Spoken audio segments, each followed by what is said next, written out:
പശ്ചിമ ബംഗാൾ രാഷ്ട്രീയത്തിൽ നമ്മൾ ഇന്ന് കണ്ടുകൊണ്ടിരിക്കുന്നത് കേവലം ഒരു ഭരണമാറ്റമല്ല, മറിച്ച് ദശാബ്ദങ്ങളായി ആരും തൊടാൻ ഭയപ്പെട്ടിരുന്ന ഒരു വലിയ സുരക്ഷാ പ്രശ്നത്തിന്മേലുള്ള നിർണായകമായ ഇടപെടലുകളാണ്.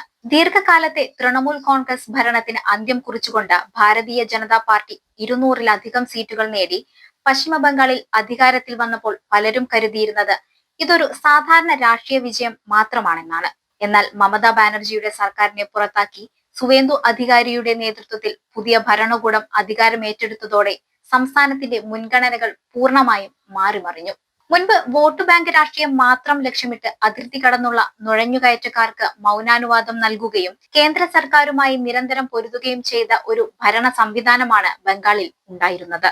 രാജ്യത്തിന്റെ സുരക്ഷയെയും തദ്ദേശീയരായ പൗരന്മാരുടെ അവകാശങ്ങളെയും ഹനിച്ചുകൊണ്ടുപോലും അനധികൃത കുടിയേറ്റക്കാരെ സംരക്ഷിക്കാൻ അന്നത്തെ ഭരണാധികാരികൾ പരസ്യമായി വീമ്പു പറഞ്ഞിരുന്നു. എന്നാൽ ഈ അപകടകരമായ തന്ത്രത്തിനാണ് പുതിയ സർക്കാർ ഇപ്പോൾ ശക്തമായ പൂട്ടിട്ടിരിക്കുന്നത്. പശ്ചിമ ബംഗാളിന്റെ സുഷിരങ്ങളുള്ള ഇന്ത്യ ബംഗ്ലാദേശ് അതിർത്തി പൂർണ്ണമായും സുരക്ഷിതമാക്കുക, രാജ്യത്തേക്ക് അനധികൃതമായി കടന്നുകൂടിയവരെ നിയമപരമായി പുറത്താക്കുക എന്ന വിട്ടുവീഴ്ചയില്ലാത്ത ദൗത്യത്തിലേക്കാണ് സംസ്ഥാന ഭരണകൂടം ഇപ്പോൾ കടന്നിരിക്കുന്നത്.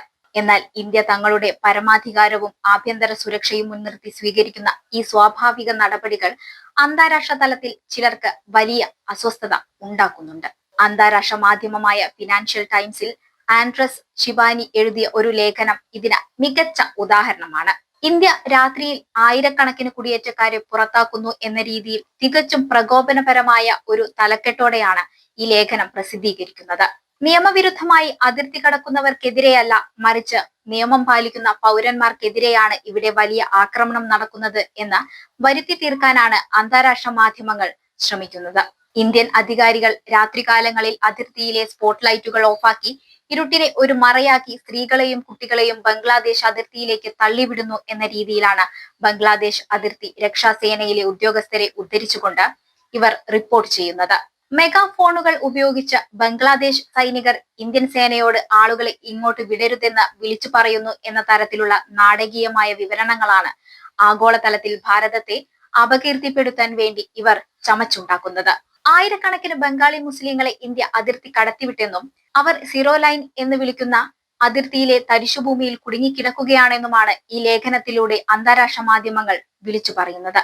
ഒരു രാജ്യം തങ്ങളുടെ അതിർത്തികൾ സംരക്ഷിക്കാൻ നിയമപരമായ നടപടികളിലേക്ക് കടക്കുമ്പോൾ അതിനെ ആഗോള സമൂഹത്തിന് മുന്നിൽ ക്രൂരതയായി ചിത്രീകരിക്കാനാണ് ഇവർ ശ്രമിക്കുന്നത്. അതിലും വിചിത്രമായ ഒരു കാര്യം, ഈ നിയമപരമായ നടപടിയെ വളരെ പെട്ടെന്ന് തന്നെ ഹിന്ദു ദേശീയതയുമായി ഇവർ കൂട്ടിക്കെട്ടുന്നു എന്നുള്ളതാണ്. ഇന്ത്യ തങ്ങളുടെ ദേശീയ താല്പര്യങ്ങൾക്ക് വേണ്ടി നിലകൊള്ളുമ്പോൾ അതിനെ ഹിന്ദുത്വ അജണ്ടയായോ ഹിന്ദു ദേശീയതയായോ മുദ്രകുത്തുക എന്നത് അന്താരാഷ്ട്ര ലിബറൽ മാധ്യമങ്ങളുടെ സ്ഥിരം ശൈലിയാണ്. ഈ നടപടികൾ ഇരു രാജ്യങ്ങളും തമ്മിലുള്ള നയതന്ത്ര ബന്ധം വഷളാക്കുമെന്നും പശ്ചിമ ബംഗാളിലെയും മറ്റ് അതിർത്തി സംസ്ഥാനങ്ങളിലെയും ദശലക്ഷക്കണക്കിന് മുസ്ലിങ്ങളിൽ ഭീതിയും അനിശ്ചിതത്വവും ഉണ്ടാക്കുമെന്നും ഇവർ വാദിക്കുന്നു. എന്നാൽ യാഥാർത്ഥ്യം എന്താണെന്ന് വെച്ചാൽ ഇന്ത്യയിലെ നിയമം അനുസരിക്കുന്ന ഒരു പൗരനെയും അവൻ ഏതു മതസ്ഥനായാലും ഈ നടപടികൾ ബാധിക്കുന്നില്ല എന്നതാണ്. എന്നിട്ടും സർക്കാരിന്റെ വിശ്വാസ്യത തകർക്കാനും ജനങ്ങൾക്കിടയിൽ സംശയവും ഭീതിയും ഉണ്ടാക്കാനും വേണ്ടി മാത്രമാണ് ഇത്തരം വാക്കുകൾ ചില മാധ്യമങ്ങൾ ഉപയോഗിക്കുന്നത്. ഇവിടെ ഒരു മതപരമായ ഘടകം മനഃപൂർവ്വം തിരുകി കയറ്റാൻ ലേഖകൻ ശ്രമിക്കുന്നുണ്ട്. ധാക്കയും ന്യൂഡൽഹിയും തമ്മിലുള്ള ചരിത്രപരമായ ബന്ധത്തെക്കുറിച്ചും ബംഗാളിലെയും ബംഗ്ലാദേശിലെയും ജനങ്ങൾ സംസാരിക്കുന്ന പൊതുവായ ഭാഷയെക്കുറിച്ചുമൊക്കെ വാചാലനാകുന്ന എഴുത്തുകാരൻ ഇന്ത്യ തങ്ങളുടെ അതിർത്തികളിലേക്ക് ഒഴുകിയെത്തുന്ന അനധികൃത കുടിയേറ്റക്കാരെ നിശബ്ദം സ്വാഗതം ചെയ്യണം എന്നാണ് പരോക്ഷമായി വാദിക്കുന്നത്. അസം പോലുള്ള സംസ്ഥാനങ്ങളിലേക്ക് വർഷങ്ങളായി തുടരുന്ന വൻതോതിലുള്ള ബംഗ്ലാദേശി കുടിയേറ്റത്തെ യാതൊരു ചരിത്രപരമായ അടിത്തറയുമില്ലാത്ത ഒരു വൈകാരികമായ ചരിത്രമായിട്ടാണ് ഇവർ അവതരിപ്പിക്കുന്നത്. പശ്ചിമ ബംഗാളിലെ ജനസംഖ്യയിൽ 30% മുസ്ലിങ്ങളാണെന്നും സർക്കാരിന്റെ ഈ നടപടികൾ അവരെയെല്ലാം ബാധിക്കുമെന്നുമുള്ള രീതിയിലാണ് പ്രചാരണം. മുൻപ് പൗരത്വ ഭേദഗതി നിയമത്തിനെതിരെ രാജ്യത്ത് നടന്ന പ്രക്ഷോഭങ്ങളുടെ സമയത്ത് ഉയർന്നുവന്ന അതേ ഗൂഢാലോചന സിദ്ധാന്തങ്ങളുടെ പ്രതിധ്വനികളാണ് ഇപ്പോഴും ഇവർ ഉയർത്തുന്നത്.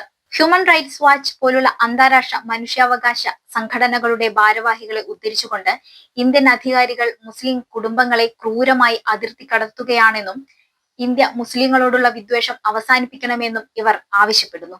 സ്വന്തം രാജ്യത്തിന്റെ സമ്പദ് വ്യവസ്ഥയെയും പൗരന്മാരുടെ അവകാശങ്ങളെയും തകർക്കുന്ന രീതിയിൽ നുഴഞ്ഞുകയറ്റക്കാർ കടന്നുകൂടുമ്പോൾ ഇന്ത്യ കയ്യും കെട്ടി നോക്കി നിൽക്കണം എന്ന വിചിത്രമായ വാദമാണ് ഇവർ മുന്നോട്ട് വെക്കുന്നത്. ജുഡീഷ്യൽ ഉത്തരവുകളെയും രാജ്യത്തെ നിയമങ്ങളെയും ബഹുമാനിച്ചുകൊണ്ട് പശ്ചിമ ബംഗാൾ സർക്കാർ നടപ്പിലാക്കുന്ന കണ്ടെത്തുക, ഇല്ലാതാക്കുക, നാടുകടത്തുക എന്ന നയത്തെ ഇവർ പൂർണ്ണമായും എതിർക്കുകയാണ്. മുഖ്യമന്ത്രി സുവേന്ദു അധികാരി തന്നെ വ്യക്തമാക്കിയത് അനുസരിച്ച് 10,000-ഓളം അനധികൃത കുടിയേറ്റക്കാരെ ഇതിനകം പുറത്താക്കിയിട്ടുണ്ട്. അസം മുഖ്യമന്ത്രി ഹിമന്ത ബിശ്വ ശർമ്മയും സമാനമായ കർശന നടപടികളുമായി മുന്നോട്ടു പോകുന്നു. ജനസംഖ്യാപരമായ മാറ്റങ്ങൾ രാജ്യത്തിന്റെ സുരക്ഷയെ എങ്ങനെ ബാധിക്കുമെന്ന് ഗുവാഹത്തി ഹൈക്കോടതി മുതൽ സുപ്രീം കോടതി വരെയുള്ള ഇന്ത്യൻ ജുഡീഷ്യറി പലതവണ മുന്നറിയിപ്പ് നൽകിയിട്ടുള്ളതാണ്. അസം നേരിടുന്നത് ഒരു നിശബ്ദ അധിനിവേശമാണെന്ന് ഹൈക്കോടതി നിരീക്ഷിച്ചിട്ടുണ്ട്. വിദേശികളെ ഇന്ത്യൻ മണ്ണിൽ നിന്ന് പുറത്താക്കാൻ കേന്ദ്ര സംസ്ഥാന സർക്കാരുകൾക്ക് പൂർണ്ണമായ അധികാരമുണ്ടെന്നും കോടതികൾ വ്യക്തമാക്കിയിട്ടുണ്ട്. ഈ കോടതി ഉത്തരവുകൾ പാലിച്ചുകൊണ്ട് വനഭൂമിയും പൊതുസ്വത്തുക്കളും നുഴഞ്ഞുകയറ്റക്കാരിൽ നിന്ന് മോചിപ്പിക്കുന്ന സർക്കാരിന്റെ നടപടികളാണ് അന്താരാഷ്ട്ര മാധ്യമങ്ങളെ ചൊടിപ്പിക്കുന്നത്. ഇവിടെ ഏറ്റവും ലജ്ജാകരമായ ഒരു കാര്യം ബംഗ്ലാദേശിന്റെ ഇരട്ടത്താപ്പാണ്. ഇന്ത്യയിൽ അനധികൃതമായി കഴിയുന്ന കുടിയേറ്റക്കാരുടെ ദേശീയത പരിശോധിക്കുന്നതിനായി ഇന്ത്യയുടെ വിദേശകാര്യ മന്ത്രാലയം അയച്ച 2,600-ലധികം കേസുകളിൽ 5 വർഷമായിട്ടും ബംഗ്ലാദേശ് അധികൃതർ യാതൊരു മറുപടിയും നൽകിയിട്ടില്ല. തങ്ങളുടെ രാജ്യത്ത് ഇതിനകം തന്നെ 1 ദശലക്ഷത്തിലധികം റോഹിംഗ്യൻ അഭയാർത്ഥികൾ ഉണ്ടെന്നും അതുകൊണ്ട് സ്വന്തം പൗരന്മാരെ പോലും തിരികെ സ്വീകരിക്കാൻ തങ്ങൾക്ക് കഴിയില്ലെന്നുമാണ് ബംഗ്ലാദേശ് പറയുന്നത്.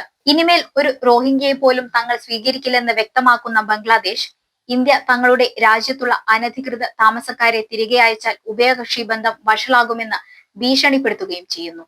സ്വന്തം പൗരന്മാരെ സ്വീകരിക്കാൻ ഒരു രാജ്യം വിസമ്മതിക്കുമ്പോൾ ലോകത്തിലെ ഏറ്റവും ജനസംഖ്യയുള്ള ഇന്ത്യ മറ്റു രാജ്യങ്ങളിൽ നിന്നുള്ളവർക്ക് തങ്ങളുടെ വിഭവങ്ങൾ ചൂഷണം ചെയ്യാൻ വിട്ടുകൊടുക്കണം എന്ന് പറയുന്നത് എന്ത് ന്യായമാണ്? അതിർത്തികൾ സുരക്ഷിതമായി സൂക്ഷിക്കുക എന്നത് ഏതൊരു പരമാധികാര രാജ്യത്തിന്റെയും കടമയാണ്. ഈജിപ്തും ജോർദാനുമൊക്കെ പലസ്തീനികളെ പിന്തുണയ്ക്കുമ്പോഴും തങ്ങളുടെ അതിർത്തികൾ അവർക്കായി തുറന്നുകൊടുക്കാത്തതിന് കൃത്യമായ കാരണങ്ങളുണ്ട്. യൂറോപ്പിലെയും അമേരിക്കയിലെയും വികസിത രാജ്യങ്ങൾ തങ്ങളുടെ താൽപര്യങ്ങൾ സംരക്ഷിക്കാൻ അതിർത്തികളിൽ കർശന നിയന്ത്രണങ്ങൾ ഏർപ്പെടുത്തുമ്പോൾ ആരും അതിനെ ചോദ്യം ചെയ്യാറില്ല. എന്നാൽ ഇന്ത്യ സ്വന്തം രാജ്യത്തിന്റെ സ്ഥിരതയ്ക്കും സുരക്ഷയ്ക്കും വേണ്ടി നിലകൊള്ളുമ്പോൾ മാത്രം അന്താരാഷ്ട്ര മാധ്യമങ്ങളും ഇടത് ഇസ്ലാമിക ലോബികളും അതിനെതിരെ തിരിയുന്നത് തികച്ചും വിവേചനപരമാണ്. ഭാരതത്തിന്റെ സംസ്കാരവും ജനസംഖ്യാ ഘടനയും സുരക്ഷയും സംരക്ഷിക്കാനുള്ള പൂർണ്ണമായ അവകാശം ഈ രാജ്യത്തിനുണ്ടെന്ന് കൂടി ഓർത്താൽ നന്ന്.